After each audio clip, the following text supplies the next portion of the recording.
Magnet rezeki, satu sama terhubung. Bismillahirrahmanirrahim. Assalamualaikum warahmatullahi wabarakatuh. Alhamdulillah, tsumma alhamdulillah, wassalatu wassalamu ala rasulillah wa ala alihi wa sahbihi wa walah wa la hawla wa la quwata illa billah, amma ba'd. Alhamdulillah, senang sekali bisa bertemu kembali di channel YouTube Magnet Rezeki. Saya doakan Anda semua mendapatkan keberkahan, kemuliaan, kejayaan, ketinggian dari Allah Subhanahu wa Ta'ala, sehingga Anda semakin dekat dengan cita-cita Anda, harapan Anda, hajat-hajat Anda, dan juga semakin dekat dengan Allah Subhanahu wa Ta'ala. Amin ya rabbal alamin. Seperti biasa di channel ini kita akan membahas tentang materi magnet rezeki, bagaimana menarik rezeki dahsyat dengan cara Allah. Tapi sebelum kita lanjut kepada materinya, bagi teman-teman yang belum subscribe dan baru saja menemukan channel ini, silahkan subscribe. Insya Allah Anda akan mendapatkan materi-materi yang terbaik dari channel ini. Insya Allah Anda adalah makhluk yang ajaib. Tinggal kita sempurnakan faktor-faktornya. Dan insya Allah dalam video-video berikutnya kita akan lanjutkan materi ini sampai Anda menemukan potensi terbesar diri Anda dan menjadi makhluk ajaib sebagaimana yang Allah Subhanahu wa Ta'ala inginkan untuk Anda. Oke, pada kesempatan kali ini saya ingin menyampaikan sebuah materi yang dahsyat ya, dan penting sekali ya. Ketika Anda menjalankan materi ini, maka niscaya rezeki Anda berlimpah ruah Bapak Ibu ya. Jadi materi ini penting sekali dan banyak sekali dilewatkan oleh banyak orang ya, padahal itu adalah sebuah kunci rezeki ya. Oke, tapi memang nggak mudah Bapak Ibu saya menyampaikan materi ini. Makanya mohon maaf ya, saya sempat janji bahwa saya akan menyampaikan materi ini, tapi saya tunda karena ada satu materi, yaitu merawat terumbu karang yang harus saya sampaikan terlebih dahulu ya. Dan tentunya materi ini juga kalau Anda belum mendengarkan materi-materi yang lain seperti materi Law of Projection, konsep dasar magnet rezeki, kemudian tips jeruk nipis, Paradox of Candy, kemudian cicak dan jerapah ya, dan materi-materi sebelumnya lunas hutang seketika, nampaknya ilmu ini tidak mudah Anda terima gitu ya. Jadi saya berharap Anda sudah dengarkan dulu, sudah banyak sekali ada garpu tala, kemudian merawat terumbu karang. Jadi kalau seandainya Anda sudah sampai di audio sekarang ini, tapi Anda belum mendengarkan audio-audio yang sebelumnya, saya sarankan jangan dilanjutkan Bapak Ibu, matikan audio ini, lalu kemudian Anda coba dengarkan yang lainnya ya. Bukan apa-apa, karena materi ini akan dipahami berbeda ya, dipahami berbeda dengan sudut pandang yang berbeda kalau Anda belum mendengarkan audio-audio saya sebelumnya ya. Oke Bapak Ibu ya. Ya, siap ya. Jadi kalau Anda belum mendengarkan, langsung matikan saja. Silakan Anda dengarkan lagi yang materi yang sebelumnya. Insya Allah nanti akan sampai juga di materi ini, karena materi ini dahsyat Bapak Ibu. Materi ini akan membuat Anda semua akan mendapatkan rezeki berlimpah dari Allah Subhanahu wa Ta'ala ya. Judul materinya adalah jurus jitu menarik piutang gitu Bapak Ibu ya. Jurus jitu menarik piutang. Bagi bagi Anda yang memiliki piutang, piutangnya adalah kita menghutangi orang, lalu kemudian orang itu nggak bayar-bayar gitu ya, atau orang itu belum sampai pada proses pembayarannya lah begitu ya. Intinya sih kita belum terima dana dari orang yang kita berikan hutang itu ya. Nah, bagi Anda yang memiliki piutang ya, bagi Anda yang memiliki piutang, saya ucapkan selamat Bapak Ibu ya. Saya ucapkan selamat buat Anda. Kenapa? Karena Anda adalah orang yang luar biasa ya. Anda adalah orang yang luar biasa. Anda adalah orang yang diberikan berkah oleh Allah Subhanahu wa Ta'ala. Anda adalah orang yang mulia ya. Ini materi ini cukup panjang Bapak Ibu, dan saya perlu menyampaikan beberapa dalil agar Anda bisa menerima penjelasan saya ya. Oke, kita mulai ya Bapak Ibu ya. Jadi gini Bapak Ibu. Bagi Anda yang memiliki piutang ya, Anda harus memahami bahwa Anda adalah orang yang mulia ya. Anda adalah orang yang mulia. Karena gini, Ada banyak sekali masalah-masalah yang terjadi. Anda punya piutang, tapi Anda tidak bisa mendapatkan manfaat dari piutang Anda, gitu ya. Bukannya mendapatkan manfaat, bukannya orang itu bayar pada Anda, malah Anda yang menghancurkan terumbu karang Anda, ya. Ingat materi terumbu karang, gitu ya. Ketika kita nagih hutangnya, malah yang terjadi adalah hilang persahabatan. Begitu Bapak Ibu, ya. Malah hilang persahabatan. Yang tadinya udah benar-benar dia itu sahabat kita, lalu kemudian kita pinjami hutang, lalu kemudian ternyata dia lambat bayarnya, terus kemudian akhirnya ketika kita tagih, dan akhirnya terjadilah proses hilang persahabatan. Dan kalau Anda lihat di materi terumbu karang, yang terjadi adalah kita sedang merusak terumbu karang kita. Padahal sayang sekali Anda adalah seorang yang memiliki kesempatan untuk merawat terumbu karang. Anda adalah orang yang memberikan piutang, sementara sahabat Anda waktu itu berhutang.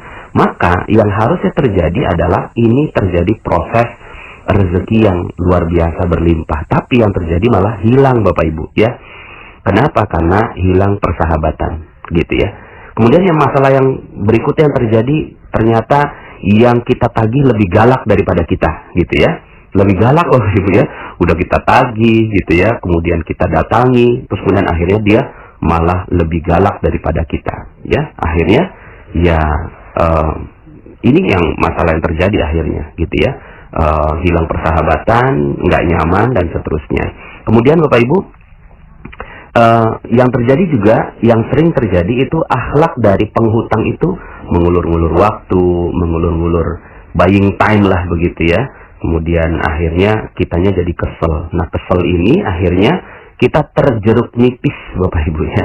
Kita terjeruk nipis dengan masalah piutang ini ya. Yang harusnya tubuh kita jangan ditetesi dengan jeruk nipis. Ingat lagi materi jeruk nipis yang saya sampaikan. Sudahlah kita mulia, tapi malah kemuliaan kita dengan memberikan piutang kepada orang lain malah terjeruk nipisi gitu ya. Bahasa saya begitu ya, terjeruk nipisi.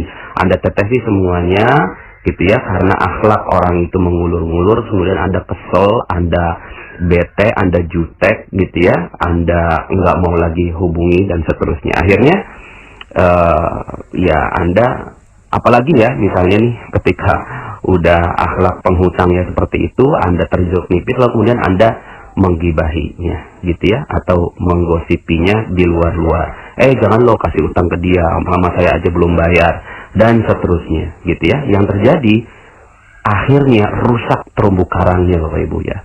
Akhirnya yang terjadi adalah bukannya kita mendapatkan harta kita kembali, malah yang terjadi adalah harta yang sudah ada yang bagus-bagus kita dapatkan itu malah hilang Bapak Ibu ya. Makanya jangan sampai akhirnya ini terjadi. Makanya saya ucapkan kepada Anda selamat ya, selamat. Anda adalah orang yang mulia, Anda adalah orang yang tinggi, Anda orang yang memiliki piutang gitu kan, Anda memiliki harta di orang lain gitu ya.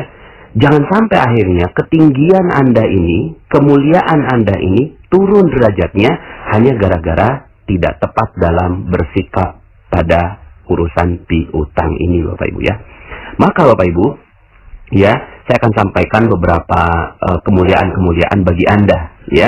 Dalam sebuah hadis ya, Rasulullah SAW itu menyebutkan bahwa orang yang memberikan pinjaman ya, orang yang memberikan pinjaman itu lebih mulia Bapak Ibu ya, daripada orang yang bersedekah. Gitu Bapak Ibu ya. Kok bisa ya? Jadi memberi hutang itu lebih mulia daripada orang yang bersedekah. Kenapa ya?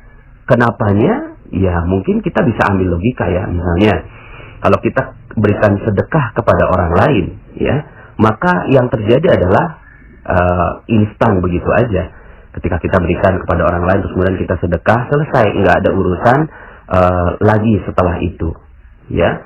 Kemudian orang yang diberikan sedekah hilang tanggung jawabnya ya, hilang ya tanggung jawabnya. Sementara kalau kita berikan pinjaman, orang akan bertanggung jawab gitu. Jadi kita latih orang untuk bertanggung jawab. Misalnya ada orang yang datang pada kita, saya lagi kesusahan, kemudian tolong dong saya diberikan uang gitu kan. Jauh lebih baik, jauh lebih mulia ketika Anda katakan, maaf nih saya kayaknya nggak bisa kasihin uang, tapi gitu kan, saya bisa kasihin pinjaman, mau nggak kamu gitu. Nah, proses ini lebih mulia daripada proses memberikan sedekahnya. Gitu ya, kalau Anda berikan pinjaman, akhirnya jauh lebih mulia. Perkara nanti dia nggak bayar, itu nanti kita akan bahas gitu ya. Yang jelas, proses memberikan pinjaman itu lebih mulia daripada hanya memberikan sedekah, karena terjadi tanggung jawab di situ. Kemudian yang kedua, Bapak Ibu, ketika kita berikan kepada orang yang tadi membutuhkan, ketika kita kasih sedekah, maka bisa jadi yang memberi sedekah itu merasa mulia. Akhirnya muncul ujub, ria, sombong, takabur, sum'ah. Ada fitnahnya ke arah sana. Tapi kalau seandainya Anda memberikan pinjaman, gitu ya, maaf ini kan kita pinjaman gitu, Anda bisa terhindar dari sikap seperti itu, ya, dari fitnah hati yang membuat Anda akhirnya merasa lebih mulia, dan orang yang ada di depan Anda lebih hina, atau orang yang meminjam itu merasa dirinya hina gitu ya. Tapi kalau pinjam, maaf ya, ini saya nggak kasihin sedekah, tapi kita pinjam nih gitu ya, saya kasihin pinjaman ke kamu. Akhirnya yang terjadi adalah itu sama rata loh Ibu, sederajat gitu ya. Maka kalau Anda ingat materi terumbu karang, yang kita lakukan adalah kita membahagiakan sekaligus memuliakan. Kalau sedekah saja itu hanya bahagia, orang iya bahagia dengan diberikan sedekah, tapi belum tentu mulia. Tapi kalau dalam pemberian pinjaman, yang terjadi adalah dia tetap mulia dan dia tetap bahagia. Begitu Bapak Ibu. Pada saat pemberiannya ya, nggak tahu nanti pada saat bayar, nanti kita akan bahas gitu ya. Yang jelas pada saat proses pinjamannya itu ya sangat mulia. Makanya Rasulullah SAW ya itu bersabda, dan ini hadisnya riwayat Ibnu Majah dan Baihaqi. Saya belum teliti derajatnya, tapi cukup baik untuk kita ambilkan sebagai satu dalil. Pada malam aku diisrokan ya, atau dimi'rajkan, aku melihat tulisan di atas pintu surga ya. Tulisannya apa? Pahala sedekah ialah 10 kali ganda, dan pahala memberi hutang ialah 18 kali ganda. Begitu Bapak Ibu ya. Jadi ternyata kita kasihin sedekah itu cuma 10 kali. Ya udah bagus ya, 10 kali juga udah bagus. Tapi ketika kita memberikan pinjaman, memberikan hutang kepada orang lain, itu 18 kali ganda. Kemudian aku bertanya kepada Jibril, kenapa memberi hutang lebih banyak pahalanya daripada sedekah? Jawabnya Jibril, karena orang yang meminta sedekah dalam keadaan meminta, sedangkan dia mempunyai harta. Sedangkan orang yang meminta pinjaman tidak akan meminta pinjaman kecuali karena suatu keperluan. Begitu Bapak Ibu. Maka dengan hadis ini kita bisa pahami bahwa memberikan pinjaman jauh lebih mulia daripada memberikan sedekah. Maka kalau Anda yang mendengarkan audio ini dan merasa memiliki piutang, sekali lagi saya ucapkan selamat Bapak Ibu ya. Selamat karena Anda adalah orang yang gitu ya mulia di sisi Allah Subhanahu wa taala ya. Jadi ini yang pertama, bahwa pahala sedekah itu lebih mulia, pahala pinjaman itu lebih mulia daripada pahala sedekah. Yang kedua Bapak Ibu ya, yang kedua dalam sebuah hadis disebutkan, barang siapa yang melepaskan saudaranya dari kesusahan di dunia, niscaya Allah akan melepaskannya dari kesusahan di akhirat. Gitu Bapak Ibu ya. Jadi subhanallah, ketika Anda melepaskan kesusahan seseorang gitu. Kalau ini hadis riwayat Muslim nomor 2699. Barang siapa yang meringankan sebuah kesusahan atau kesedihan seorang mukmin di dunia, Allah akan meringankan kesusahannya pada hari kiamat. Barang siapa memudahkan urusan seseorang yang dalam keadaan sulit, Allah akan memberinya kemudahan di dunia dan akhirat. Begitu Bapak Ibu ya. Akhirnya Anda yang memiliki piutang sekarang adalah seorang yang sudah pernah waktu itu memberikan kebebasan, ya, kemelaratan, kesusahan, kesedihan bagi seorang hamba, ya, hamba Allah. maka Allah akan berjanji, Anda akan juga dibebaskan semuanya di akhirat. Begitu. Maka dengan posisi ketinggian yang seperti ini, kemuliaan yang seperti ini, jangan sampai akhirnya posisi mulia itu jadi turun derajatnya karena sikap kita yang tidak pandai dalam mengelola sikap dalam berpiutang, ya. Nah, sikapnya apa saja Bapak Ibu ya? Yang pertama, ya, jadi tadi itu kemuliaannya ada dua gitu ya. Bahwa memberi pinjaman lebih mulia daripada bersedekah, dan orang yang melepaskan beban seorang di dunia akan diselamatkan di akhirat gitu ya. Jadi Anda mulia sekali, maka jaga kemuliaan ini.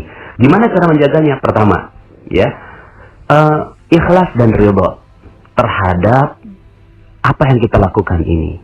Dan apa yang pernah Anda lakukan waktu itu, mungkin, aduh Pak Nas, kan ada beberapa ya yang konsultasi ke saya, Pak Nas gimana ya caranya untuk nagih utang gitu ya, kok sampai sekarang saya belum bisa nagih ke dia gitu ya, terus ketika nagih kok dia marah-marah dan seterusnya.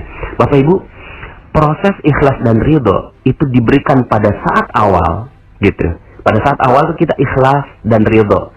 Ikhlas ini ya kita berikannya ikhlas, pinjamannya ikhlas, kemudian ridho menerima apapun kondisinya dia gitu kan, dengan mempermudah syaratnya begitu. Terus kemudian ikhlas dan ridho ini terus kita jaga sampai uangnya diterima kembali gitu Bapak Ibu ya.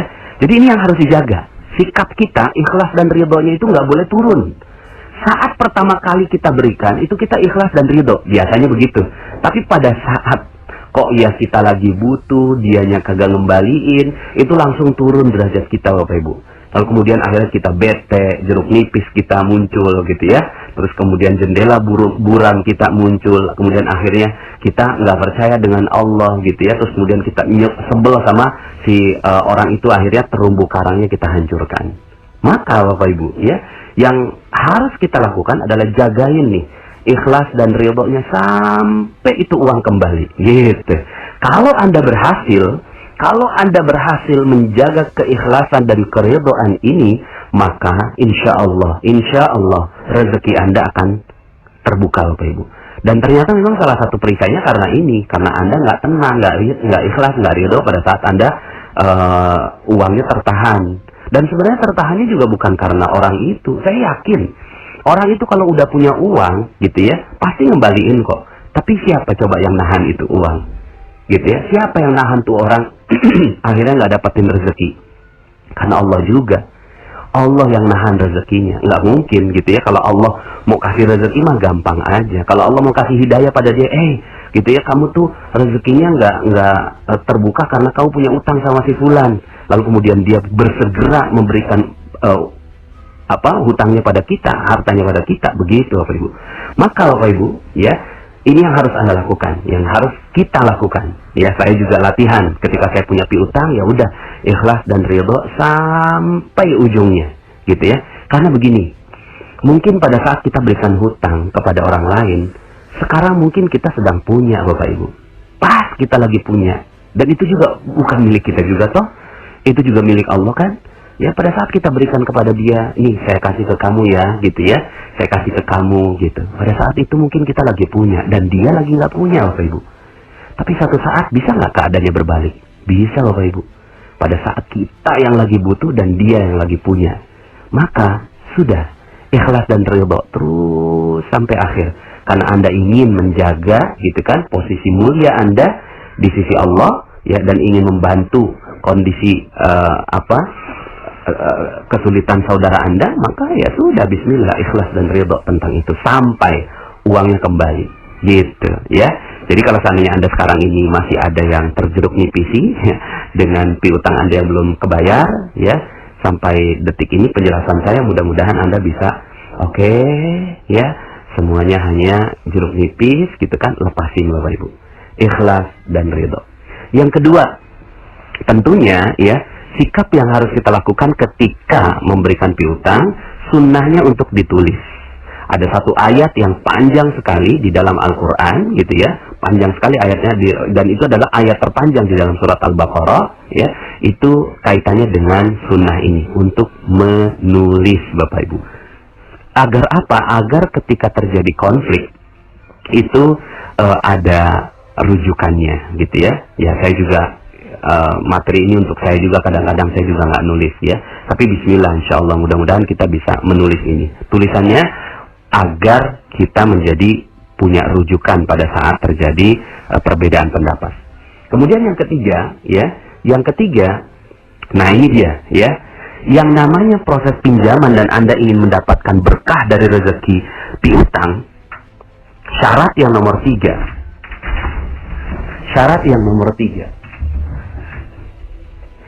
adalah piutang tidak boleh dikenakan tambahan. Gitu Bapak Ibu, tidak boleh dikenakan tambahan. Ketika Anda mengenakan tambahan, maka proses keberkahan dari piutang itu langsung hilang. Ya, langsung hilang. Jadi ya, kalau Anda mau kasihin pinjam ke orang, itu nggak boleh ada tambahannya Bapak Ibu. Ya, nggak boleh ada tambahannya. Tapi kan ada inflasi. Wah, itu mah inflasi buatan-buatan lah. Itu mah inflasi kan cuma 6% toh. Tapi kemuliaan dari Allah bisa 18 kali lipat tadi, gitu ya. Jadi kita udah nggak usah mikirin bagaimana kita bisa bertambah. Kalau mau tambah itu bukan piutang namanya. Itu proses jual beli, yaitu murabahah atau mudorobah atau musyarakah. Ya, itu nanti bahasanya kita beda lagi. Nanti kita akan bicara tentang muamalah, jual beli dan seterusnya. Tapi ini sekarang piutang kan. Kalau bicara piutang nggak boleh ditambah, nggak boleh diancam. Kamu nanti kalau telat bayar nanti saya akan tambah loh, gitu. Saya akan tambah loh. Bapak Ibu, kalau seandainya kita melakukan ini, maka seluruh keberkahan dari rezeki piutang itu akan hilang. Ya, maka hati-hati jangan sampai ada biaya tambahannya. Makanya nggak gampang nih urusan ini. Kita hanya bisa, nanti saya akan kasih solusinya. Selanjutnya gimana? Pokoknya intinya terima dulu ini, gitu ya, bahwa sikap kita nggak boleh minta tambahan. Berikutnya adalah ya, melonggarkan syarat, gitu. Melonggarkan syaratnya, bahkan membebaskan, gitu Bapak Ibu. Dalam sebuah hadis riwayat Tirmizi, barang siapa yang memberikan kelonggaran waktu pada hutangnya orang fakir dan miskin, gitu ya, atau bahkan membebaskannya, maka Allah akan memberikan kepadanya naungan di hari kiamat di bawah naungan arsy-Nya, ketika tidak ada naungan kecuali naungannya, gitu Pak. Ya. Jadi meringankan syaratnya, jadi kelonggaran waktu, gitu ya. Jadi ketika kita nagih, gitu ya, maka kita pada saat itu kita kasih longgar, gitu. Kita kasih longgar, ya. Kasih longgar kepada orang yang berhutang pada kita, ya. Dan ini dalam sebuah hadis riwayat Bukhari nomor 2076, rahimallahu rajulan samhan idza ba'a wa idza ishtara wa idza iqtada, ya. Semoga Allah merahmati seorang yang bersikap mudah ketika menjual, ketika membeli, dan ketika menagih hutang, ya. Nah, akhirnya yang harus kita lakukan benar-benar menjaga terumbu karang Bapak Ibu, ya. Jagain terumbu karang ini baik-baik, sehingga akhirnya ketika kita menagih juga, ya, ketika kita menagih itu sampai orang tuh nggak takut sama kita. Yang sekarang terjadi kan beda, kita pakai debt collector, kita ancam harus ke polisi, kita ancam ke pengadilan. Aduh, malah itu ya Allah nggak kasih berkah gitu loh. Ya Allah nggak kasih naungan pada kita. Padahal ketika kita melonggarkan, kita datang nih misalnya, terus kita datang gitu kan, mungkin dia udah takut duluan ya Bapak Ibu ya. Oh, kalau kita mau tagih, enggak, udah ada belum uangnya? Belum ada. Oh ya udah, ya silahkanlah gitu kan, seperti itu, gitu ya. Ya, jadi ketika Anda melakukan itu, maka insya Allah Subhanahu Wa Taala akan memberikan kemudahan kepada Anda. Ya, misalnya dalam hadis Ibnu Umar dan Aisyah radhiyallahu anhuma, Rasulullah SAW bersabda, "Man taba haqqan, ya, falyatlubhu fi afafin wafin au ghairi wafin." Siapa saja yang ingin meminta haknya, hendaklah dia meminta dengan cara yang baik-baik pada orang yang mau menunaikan, ya, pada orang yang mau menunaikannya ataupun enggan menunaikannya. Ya, ini hadis riwayat Ibnu Majah 1965. Dalam hadis lain Abu Hurairah radhiyallahu an, ya, khudz haqqak, ya, khudh haqqak fi afafin wafin aw ghairi wafin. Ambillah hakmu dengan cara yang baik pada orang yang mau menunaikannya ataupun enggan menunaikannya, gitu ya. Ini hadis riwayat juga Ibnu Majah 1966, ya. Jadi Bapak Ibu, ketika kita mampu melakukan ini, nggak gampang kan, ya? Saya yakin nggak gampang, dan Anda merasa, aduh, gitu ya, kok harus kayak begitu, gitu ya. Karena Allah juga yang sampaikan ini dalam Al-Quran surat Al-Baqarah ayat 280. Wa in kana dzu usratin wa naziratun ila maisarah wa an tasaddaqu khairul lakum in kuntum ta'lamun. Dan jika orang yang berhutang itu dalam kesukaran, maka berilah tangguh sampai dia berkelapangan dan menyedekahkan sebagian atau semuanya, gitu ya. Dibebaskan aja sekalian, lebih baik bagimu jika kamu mengetahui, gitu ya. Nah, Bapak Ibu, inilah akhlak dalam menagih, memberikan tangguh, berbuat baik, ya, melonggarkan syarat, bahkan membebaskan, gitu. Luar biasa Bapak Ibu ya. Jadi ini hadisnya banyak sekali, hadis riwayat Muslim nomor 3006, ya, barang siapa memberi tenggang waktu bagi orang yang berada dalam kesulitan untuk melunasi hutang atau bahkan membebaskan utangnya, maka dia akan mendapatkan naungan dari Allah Subhanahu wa taala. Ya, dalam hadis riwayat Ahmad, gitu ya, barang siapa ingin mendapatkan naungan Allah Azza wa Jalla, hendaklah dia memberi tenggang waktu bagi orang yang mendapatkan kesulitan untuk melunasi hutang atau bahkan dia membebaskan hutangnya, gitu ya. Jadi, Masya Allah, ya, kalau seandainya kita melakukan ini, ya, ini adalah akhlak orang yang menagih, gitu ya, maka ini Allah akan berikan keberkahan untuk Anda. Ini ada cerita, ya, tentang Abu Qatadah, gitu ya, bahwa ternyata Abu Qatadah menagih dan orang itu benar-benar dalam kesulitan, ya. Kemudian konfirmasinya, apa betul engkau orangnya kesulitan? Iya betul. Maka Abu Qatadah bahkan membacakan hadis, gitu kan. Barang siapa memberi keringanan pada orang yang berhutang padanya atau bahkan membebaskan utangnya, maka dia akan mendapatkan naungan Arsy di hari kiamat, gitu ya. Nah, Bapak Ibu, maka ya tentunya kalau nanti kita bahas tentang yang hutang, ya, tentang ini hadis-hadis untuk orang yang punya piutang, gitu ya, punya piutang. Pokoknya kasihin tanggang waktu dan seterusnya, ya.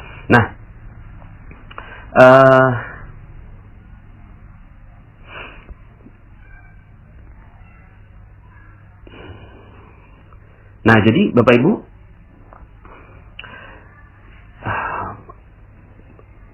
yang berikutnya dari sikap kita, ya. Jadi pahala piutang ini Bapak Ibu double dan double lagi, ya. Jadi kalau Anda mau dapetin keberkahan dari piutang Anda bisa kok, gitu ya. Anda bikin lipat ganda. Gimana caranya, gitu ya? Lipat gandanya tuh begini, ya. Lipat gandanya tuh ya, lipat gandanya, maaf nih, saya harus cari catatan saya tadi.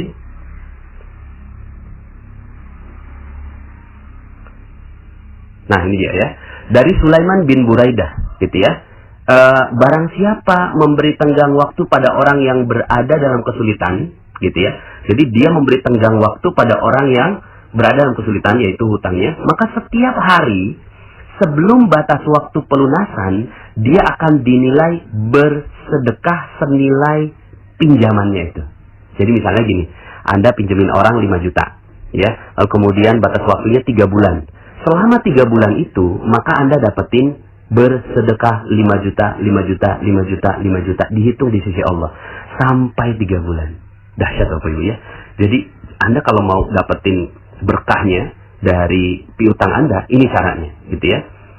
Jika utangnya belum dilunasi, gitu ya, lalu dia masih memberikan tenggang waktu setelah jatuh tempo, maka setiap harinya akan dinilai telah bersedekah 2 kali lipat dari nilai piutangnya, gitu Bapak Ibu. Jadi misalnya 3 bulan, ya, itu dapat tuh 5 juta selama 3 bulan, itu dapat pahalanya senilai itu di sisi Allah. Lalu kemudian setelah 3 bulan, kita datang nih, maaf, ini kan udah batas waktu, bisa nggak? Aduh maaf, saya belum bisa, benar-benar deh, saya belum bisa. Oke, gitu kan? Saya kasih waktu lagi, kurang lebihnya 6 bulan ke depan, atau 3 bulan ke depan. Nah, maka selama 3 bulan ini, maka itu lipat ganda Bapak Ibu, 10 juta, gitu. Nah mungkin gitu ya, setelah selesai dari 6 bulan itu, kalau lihat dari hadisnya, seandainya dia nggak bayar lagi, gitu ya, datangin lagi dengan akhlak yang baik, ya. Bahkan kita kasihin hadiah, gitu ya, kita kasihin martabak lah begitu ya, aduh, gitu ya, sampai akhirnya dia merasa nggak enak. Tapi nggak apa-apa, kita bukan tujuannya untuk merasa nggak enak kok. Kita bilang gitu kan, gimana? Apa sudah bisa udah bisa dibayar? Belum bisa, ya udah saya kasih 3 bulan lagi. Itu jadi 15 juta, 15 juta, 15 juta, 15 juta, 15 juta. Wallahu a'lam ya. Ini sesuai dengan hadisnya, gitu ya. Dan ini dikatakan hadis ini sahih. Maka kalau seandainya Anda mau dapetin rezekinya dari ya piutang Anda, begini Bapak Ibu, ya. Apalagi kalau Anda pas dia udah nggak bisa lagi, beneran nih kamu udah nggak bisa, ya udah deh, saya bebaskan. Ketika dibebaskan, maka langsung harus berguncang dan mencatat Anda adalah orang yang pantas untuk mendapatkan naungan dari sisi Allah Subhanahu wa Ta'ala. Nah, selama ini gitu ya, gimana cara kita dalam menagih piutang? Ya, selama ini yang kita lakukan adalah merendahkan orang yang berhutang pada kita. Kita rendahkan dia, kita hina dia, kita omongin di depan orang lain dan seterusnya. Malah yang terjadi adalah kerusakan buat diri kita sendiri, ya. Nah, Bapak Ibu, itulah kira-kira sikap-sikap yang harus ditunjukkan, dan kalau Anda melakukan itu, maka insya Allah sebentar lagi rezeki Anda itu akan berlipat ganda. Ya udahlah, gini aja ya. Pada saat itu kita udah nggak usah nagih kepada orang itu, gitu ya. Ke orang itu tuh cuma bermuamalah aja, gitu. Tapi kita nagihnya kepada Allah. Ya Allah, saya dengar hadis seperti ini, saya dengar ayat seperti ini, maka ya perkenankan aku memintanya kepada Engkau. Kalau udah kayak gitu, Masya Allah. Nah, selanjutnya Bapak Ibu, sikap yang harus kita tunjukkan berikutnya. Kan ini udah terjadi nih, ya, udah terjadi piutangnya. Ya udahlah, begitulah akhlak Anda dalam menagih piutang. Nah, sekarang gimana berikutnya? Berikutnya, prinsip untuk berikutnya kalau Anda mau berikan pinjaman kepada orang lain. 1, teliti dengan orang yang mau berhutang. Orang yang mau berhutang sama kita, teliti betul, dan jangan sampai akhirnya berikan kepada orang yang tidak tepat, ya. Mungkin saudara Anda, kerabat Anda, adik Anda, kakak Anda, gitu ya, paman Anda, ya orang-orang yang terdekat di sisi Anda, bahkan tetangga Anda mungkin juga lagi perlu pinjaman Anda. Oke, tapi teliti Bapak Ibu. Telitinya apakah orangnya memang kecenderungannya mau menunda-nunda atau tidak, gitu kan. Dan tujuan kita bukan nanti dia bayar nggak ya, bukan, tapi nanti saya bakal baik nggak ya akhlaknya sama dia. Jangan sampai akhirnya ketika saya pinjemin, maka saya turun, terumbu karang saya hancur gara-gara saya pinjemin uang ke dia. Jadi yang diperhatikan terumbu karang Bapak Ibu ya, bukan uangnya, terumbu karangnya yang Anda perhatikan. Jangan sampai akhirnya terumbu karang Anda akan hilang, hancur gara-gara minjemin uang ke dia, gitu ya. Itu yang pertama. Yang kedua, kalau Anda udah keluarin uang dalam hal urusan utang, anggap uang itu udah nggak ada Bapak Ibu. Jadi uang itu yang ada dipegang, uang itu yang ada di tangan. Tapi kalau udah nggak ada di tangan, jangan anggap itu uang Anda, ya. Termasuk misalnya ketika kita pinjemin uang ke orang 5 juta kita kasih ke orang lain, maka jangan anggap bahwa Anda masih punya uang di situ. Seandainya balik tuh 5 juta, itu udah hadiah gitu loh, ya. Emang alhamdulillah Allah masih kasihin uang itu 5 juta ke kita. Tapi kalau udah kasihin ke orang lain gitu, itu udah bukan di tangan Anda lagi Bapak Ibu. Udah, lepasin aja dan minta sama Allah, ya Allah, saya tiap hari minta 5 juta sampai waktu dia mengembalikannya. Nggak bisa gitu kan, aduh nggak bisa. Anda bilangnya begini, yes, alhamdulillah dilipat gandakan jadi 2 kali lipat, begitu ya. Kemudian yang ketiga, saat orang minta-minta gitu ya, saat orang nih misalnya datang minta-minta kepada Anda, nanti saya akan bahas tentang meminta-minta. Ketika ada orang yang meminta-minta datang pada Anda, ajak dia untuk bertanggung jawab dengan pinjaman, gitu ya, bisa seperti itu. Kemudian yang keempat, kalau Anda nggak sanggup pinjemin, kalau Anda nggak sanggup nih, dia minjam, berharap dan segala macam, tapi Anda nggak sanggup nih, aduh kayaknya saya nggak sanggupnya bukan uangnya, nggak sanggupnya bukan karena dia nggak mungkin ngembaliin, tapi karena nggak sanggupnya tuh jangan-jangan nanti kalau saya pinjemin, saya akan rusak terumbu karang saya, gitu ya, rusak terumbu karang saya. Maka baiknya ke lembaga, ya, ke lembaga, ke Baitul Malka atau Baitul Tamwil gitu kan, seperti itu ya. Jadi mendingan ke lembaga. Ya mudah-mudahan lembaga kita di Indonesia ini akan baik dengan ilmu magnet rezeki ini ya. Dan Bapak Ibu, terakhir yang ingin saya sampaikan gitu ya, adalah masuk surga dengan piutang gitu. Masuk surga dengan piutang Bapak Ibu ya. Gimana caranya gitu ya? Gimana caranya bisa masuk utang dengan masuk surga dengan jalan piutang? Yang pertama adalah ampunan Allah dulu ya. Dalam sebuah hadis Abu Hurairah radhiyallahu an, Nabi SAW bersabda, dulu ada seorang pedagang, dia biasa memberikan pinjaman kepada orang-orang gitu ya.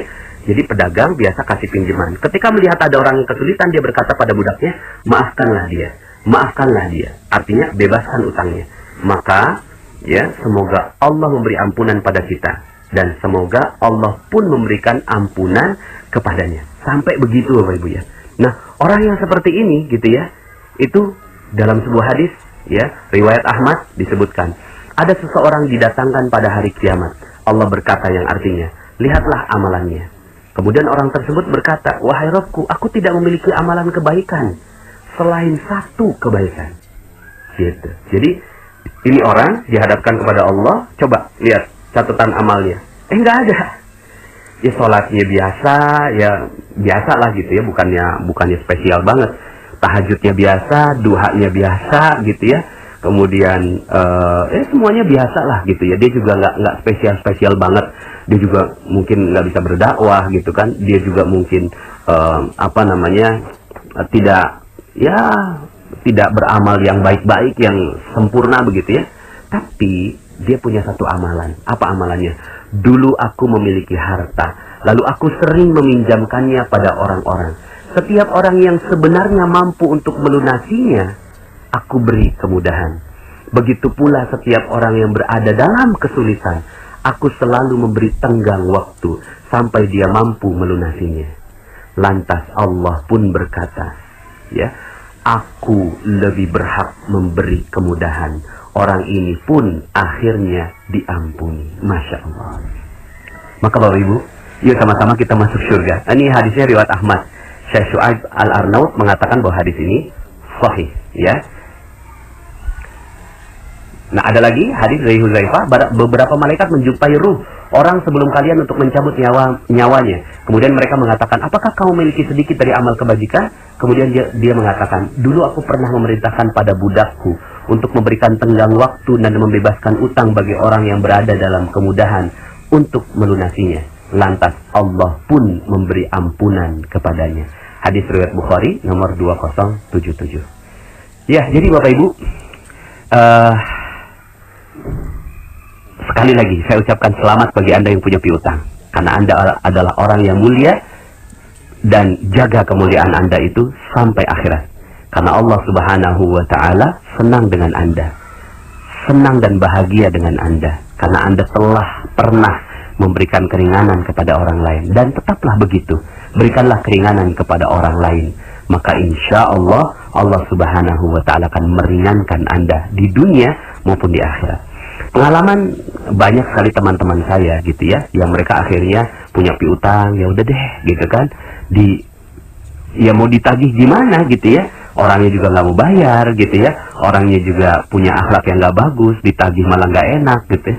Awalnya dia bertahan gitu Bapak Ibu, yang nagih dengan keras, nagih dengan kuat.